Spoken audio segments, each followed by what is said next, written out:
పడిపోయిన చోటి పైకెదగడ మెట్లను పదును పెట్టు మొదలు 10 మందిలోన నీ ప్రతిభను చూపగ పట్టుదలతో కదులు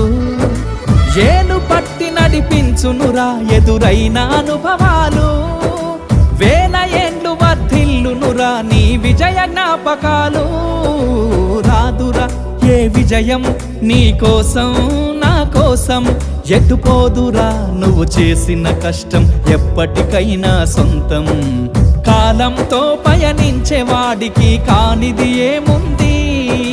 సాధనతోనే సాధ్యమవ్వునని సదాశయంతో సాగర ముందుకు రాదురా ఏ విజయం నీ కోసం నా కోసం ఎటుపోదురా నువ్వు చేసిన కష్టం ఎప్పటికైనా సొంతం